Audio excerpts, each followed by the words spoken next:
Bismillahirrahmanirrahim. Innal hamdalillah nahmaduhu wa nasta'inuhu wa nastaghfiruh wa na'udzu billahi min shururi anfusina wa min sayyiati a'malina. Man yahdihillahu fala mudilla lahu wa man yudlilhu fala hadiyalah. Wa asyhadu an la ilaha illallah wahdahu la syarikalah wa asyhadu anna Muhammadan abduhu wa rasuluh. Amma ba'd. Rabbi shrah li sadri wa yassir li amri wahlul 'uqdatam min lisani yafqahu qawli. Rabbi zidni ilma warzuqni fahma. Allahumma inna nas'aluka ilman nafi'a wa rizqan tayyiba wa amalan mutaqabbala. Assalamualaikum warahmatullahi wabarakatuh. Apa khabar jemaah kita di Masjid Asy-Syafa'ah pada pagi ini? Saya harap ya cik-cik, kakak-kakak, adik-adik semualah dalam keadaan yang sihat ya, dan sudah bersedia untuk ikuti sambungan perbincangan hadis kita yang dah kita tampilkan pada minggu lepas. Masih ingat lagi apa yang kita bincangkan pada minggu lepas? Kita bincang tentang apa? Kita bincangkan tentang berbuat baik kepada anak perempuan. Ya, jadi pada pagi ini kita akan masuk pada bahagian yang kedua, yang mana kita akan bincangkan tentang mengapa Nabi SAW menyebutkan keutamaan yang telah kita sebutkan ya pada minggu lepas. Masih ingat lagi apakah keutamaan tersebut? Bila kita ada anak perempuan, kita jaga dengan baik, kita didik dia dengan baik, kan? Berikan kasih sayang, didik dengan akhlak dan sebagainya, agama dan akhlak. Apakah keutamaan yang Nabi SAW sebutkan? Ingat lagi tak? Saya harap ingatlah ya. Kalau tak ingat, sila muslimah rujuk kembali kepada video kita yang dah kita letakkan pada minggu lepas, ataupun yang dah kita bincangkan pada minggu lepas.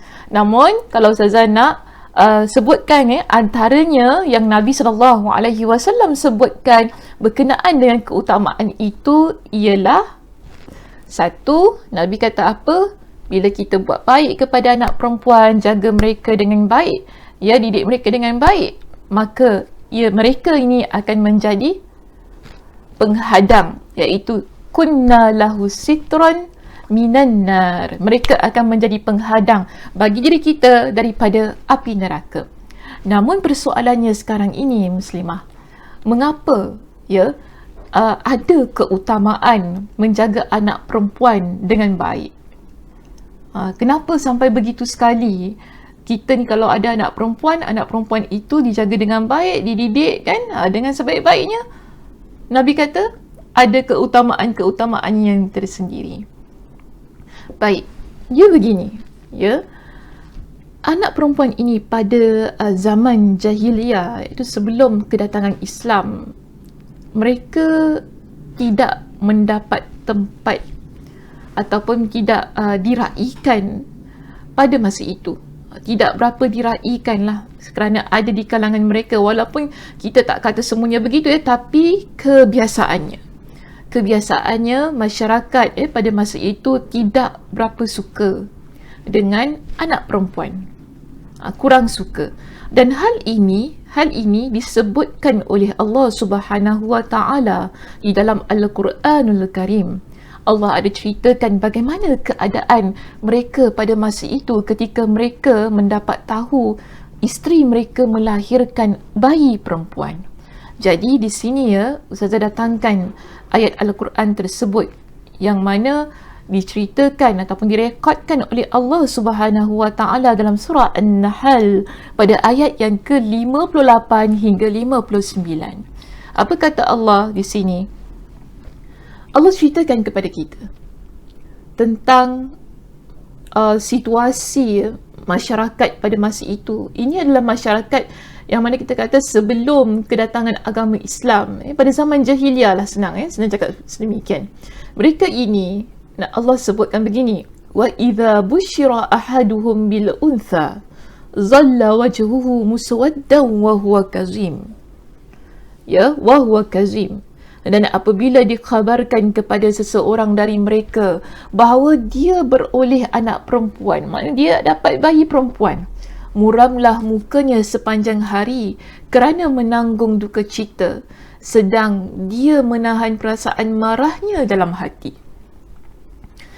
Situasi itu bukan hanya menyebabkan dia jadi muram, tetapi dia ada rasa marah sangat-sangat dalam hati dia apabila dikabarkan kepada dia dia ada ataupun dia memiliki bayi perempuan. Anak yang dilahirkan adalah anak perempuan.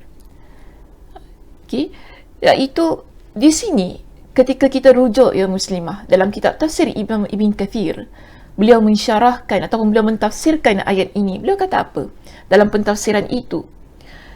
Bila wa idza busyira ahaduhum bil untha azalla wajhuhu muswadda. Maksudnya mereka amat sedih kerana kecemasan, kerana kegelisahan, dan mereka amat khawatir. Sebab itu mereka amat berduka cita dengan berita yang mereka peroleh pada waktu itu. Wahwa kazim, mereka sangat marah, dia terdiam, dia diam, menahan rasa sedih yang amat dalam. Jadi, apa yang Allah Subhanahu wa taala sebutkan seterusnya di sini? Allah Subhanahu wa taala berfirman. Allah kata, wa yatawara minal qaumi min su'in.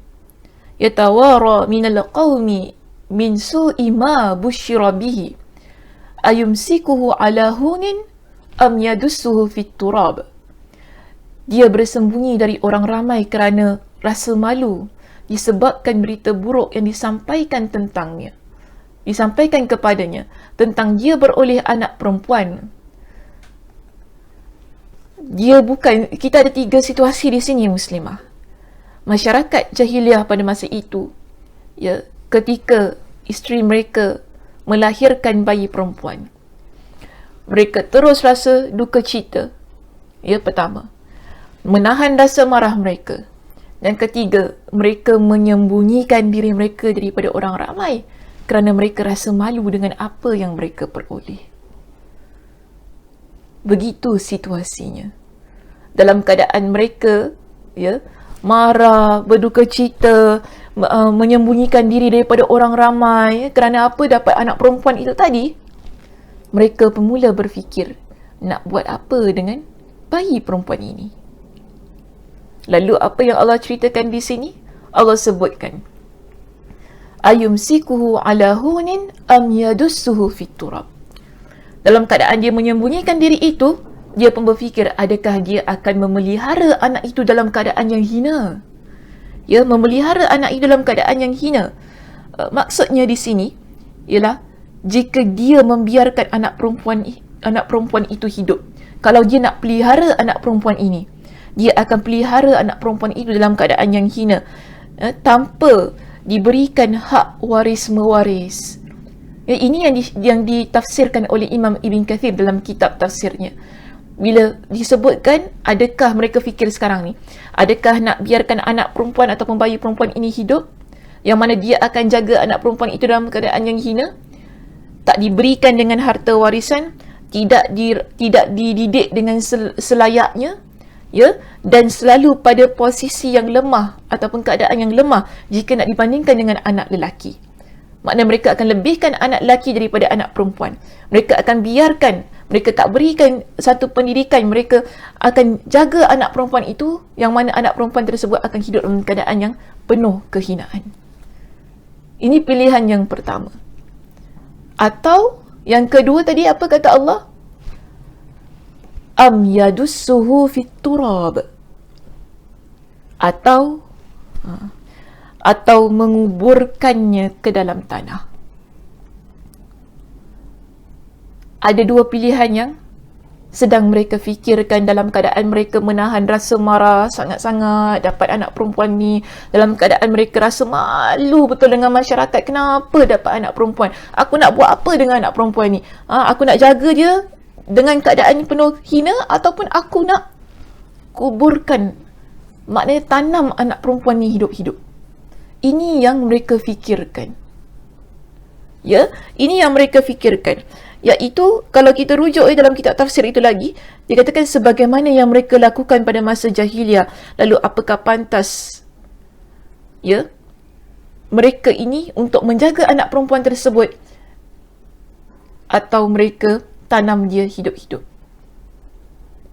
Ini yang Allah Subhanahu wa Ta'ala sebutkan bagaimana keadaan bayi perempuan pada masa itu. Bagaimana masyarakat melihat anak perempuan ketika anak perempuan itu dilahirkan. Ramai antara mereka yang tidak boleh menerima kehadiran bayi perempuan. Begitu sekali keadaannya. Allah ceritakan dalam surah An-Nahl pada ayat yang ke-58 hingga 59. Sebab itu muslimah, ketika Nabi SAW diutuskan sebagai Nabi dan Rasul, antara perkara yang Nabi SAW tunjukkan kepada masyarakat pada masa itu ialah untuk menghargai bayi wanita ataupun bayi perempuan, menghargai kehadiran anak perempuan, agar jangan disia-siakan, jangan dibuat sesuka hati dengan anak perempuan ini, bagi menaikkan martabat mereka yang dulunya seringkali dipijak-pijak oleh masyarakat. Begitu agama kita. Begitu agama kita. Mengangkat martabat wanita sejak ia dilahirkan. Tahu tak, agama tunjukkan kepada kita, bayi perempuan dilahirkan perlu diraikan. Ini yang diajarkan oleh Nabi SAW. Diberikan pendidikan, dilayan dengan baik, kan? Dijaga dengan baik. Boleh biarkan anak perempuan tak suka anak perempuan. Dan perkara ini, perkara tentang ketidaksukaan masyarakat terhadap anak perempuan ini bukan hanya berlaku pada zaman jahiliah. Zaman berzaman telah menunjukkan ada di kalangan beberapa keturunan, beberapa bangsa, menunjukkan bahawa perempuan ini ataupun anak perempuan ini seringkali diberikan layanan yang tidak seharusnya. Banyaklah dalam sejarah yang menunjukkan. Banyak sejarah menunjukkan tentang bagaimana pada zaman dulu perempuan ini tidak diberikan hak yang selayaknya. Hanya dijadikan sebagai bahan permainan, dijadikan bahan seksual, kan? Tidak diberikan satu penghargaan, martabatnya, maruah dirinya dipijak-pijak. Itu berlaku. Dalam sejarah banyak menyebutkan tentang hal yang sedemikian. Namun kita lihat di sini, ketika agama Islam datang, agama Islam menyelamatkan maruah wanita sejak dia dilahirkan. Sejak dia dilahirkan. Sejak bayi, kanak-kanak, remaja, dewasa jadi isteri, jadi ibu, kan? Diberikan, diraikan. Ada hak-haknya dalam agama kita. Agama kita tak kata awak perempuan duduk tepi dan diam. Tak ada. Setiap sesuatu yang berkaitan tentang wanita, tentang perempuan, ada perbincangannya, ada perbahasannya yang dimuatkan ataupun yang ditampilkan dalam agama kita, membuktikan bahawa wanita diiktiraf, diberikan penghormatan dalam agama kita ini. Namun yang paling penting, kalau kita nak rujuk ataupun kalau kita nak lihat pada konteks perbincangan kita pada pagi ini, wanita diberikan penghormatannya, diraikan sejak dia dilahirkan oleh ibunya. Berbeza pada zaman jahiliyah, sebagaimana yang Allah Subhanahu wa Ta'ala sebutkan dalam surah An-Nahl pada ayat 58 hingga 59. Beza sangat-sangat situasinya.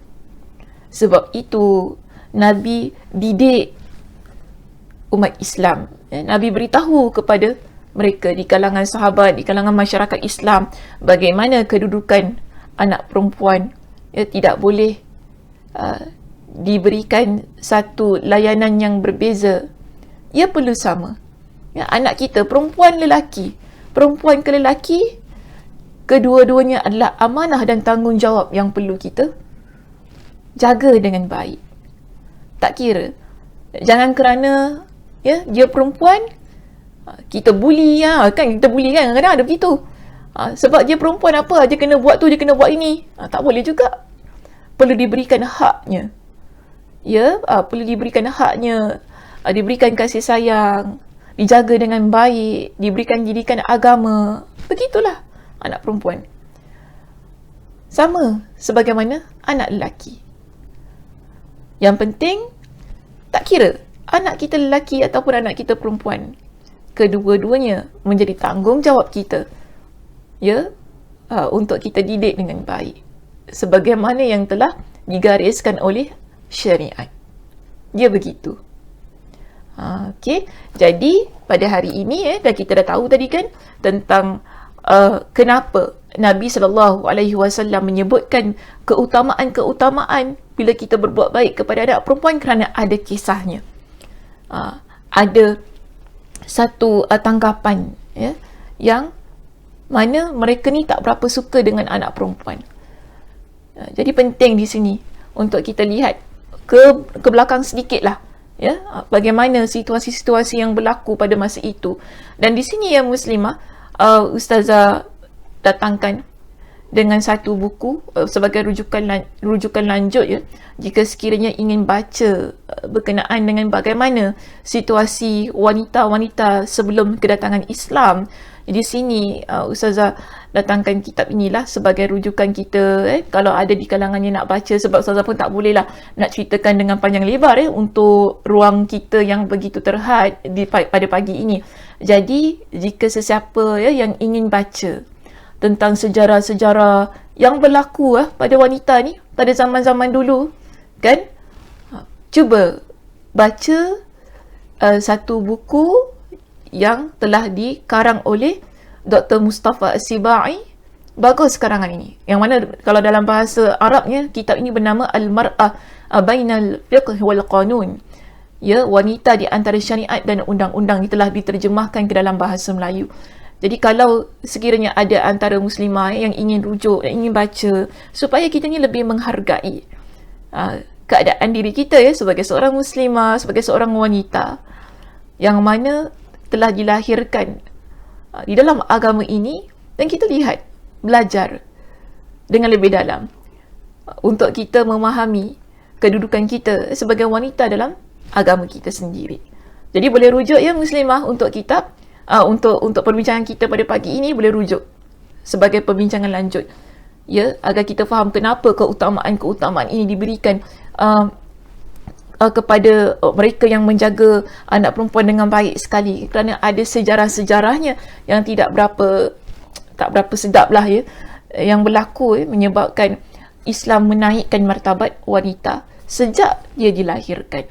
Okey, dan di sini ada sebuah hadis yang lain yang ingin saya kongsikan pada pagi ini berkenaan dengan peristiwa Aisyah radhiyallahu anha memberikan sedekahnya kepada seorang wanita yang miskin. Jika pada minggu lalu kita bincangkan tentang Aisyah radhiyallahu anha ya memberikan sebiji tamar kepada wanita miskin yang datang untuk meminta sedekah, yang membawa 2 orang anak.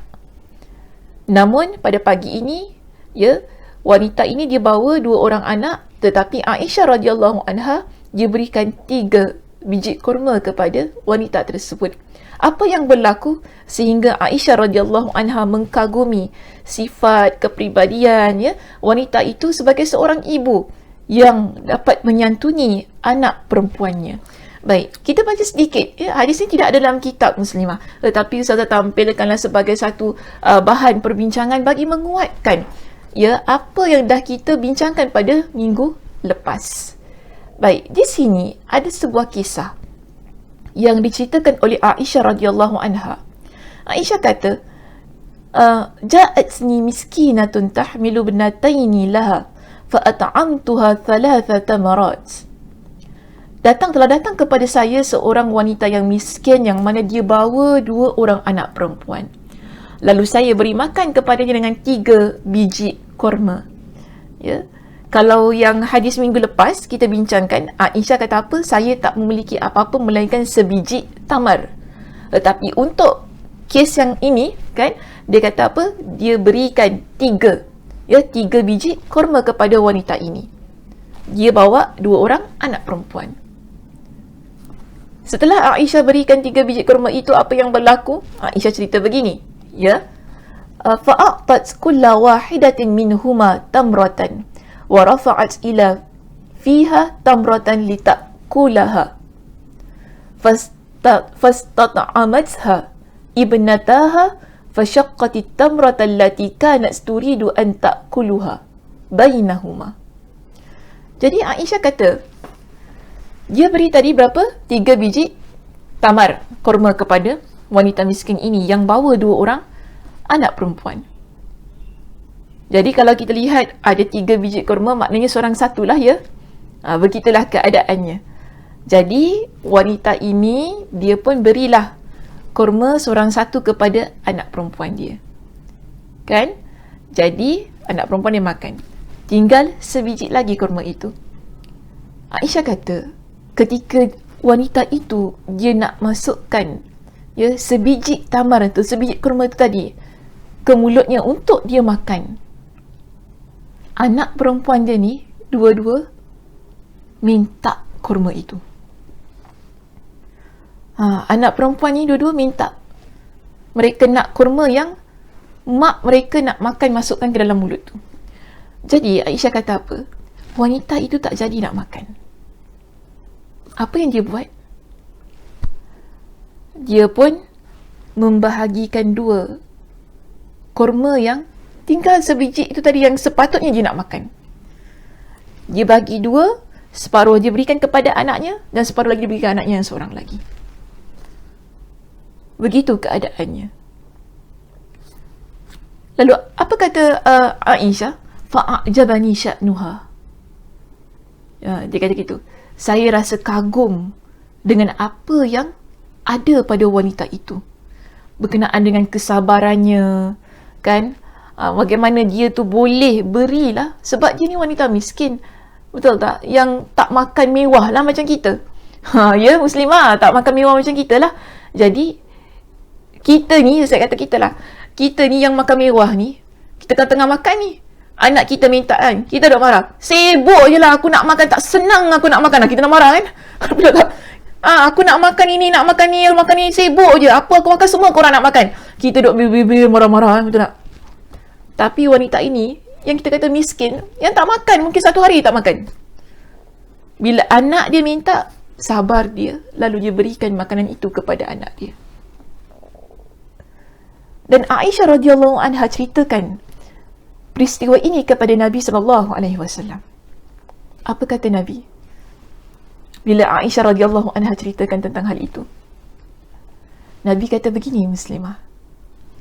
Ya, Nabi kata, sesungguhnya Allah telah mewajibkan kepadanya untuk masuk syurga atau membebaskannya dari api neraka. Hadis riwayat Imam Muslim. Begitu sekali keadaannya. Sebab apa? Dia mengutamakan anaknya yang perempuan itu tadi kan. Kalau kita lihat dalam hadis-hadis yang lepas kita bincangkan, Nabi sendiri sebutkan, kalau minggu lepas kita bincangkan wanita itu, dia memang tak makan. Aisyah berikan sebiji tamar, dia paruh 2, dia berikan kepada kedua-dua anaknya makan, dia tak makan, lalu dia beredar daripada rumah Aisyah. Nabi kata apa? Anak-anak perempuan itu menjadi penghadang baginya daripada api neraka.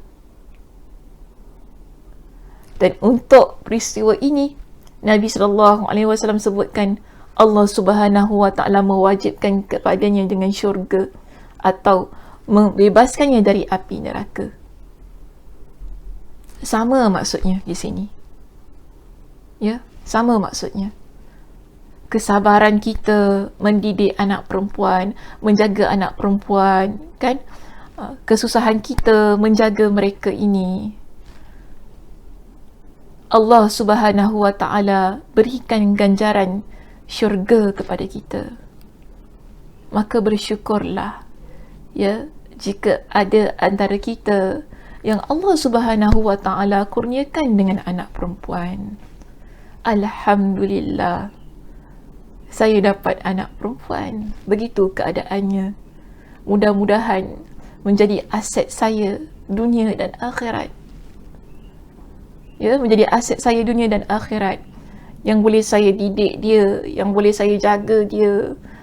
Bila saya mati, mudah-mudahan anak ini, ya, sampailah ke syurga, dia akan menjadi aset saya. Begitu keadaan kita sebagai seorang yang beriman kepada Allah, ya, yang beriman kepada apa yang dibawa oleh Nabi SAW. Setiap apa yang Allah Subhanahu wa Ta'ala berikan kepada kita, ya, daripada sudut ujian, kesusahan, cabaran, terutamanya ketika kita berhadapan, kita nak menyantuni anak-anak perempuan ini, ia perlu dilihat daripada sudut yang positif, kan? Mudah-mudahan Allah Subhanahu wa Ta'ala memberikan, ya, ganjaran yang terbaik untuk diri kita, iaitu syurganya. Okey Muslimah, itu sahaja perbincangan kita untuk bahagian yang kedua ini. Alhamdulillah, selesai dah kita, ya, membincangkan tentang berbuat baik kepada anak perempuan.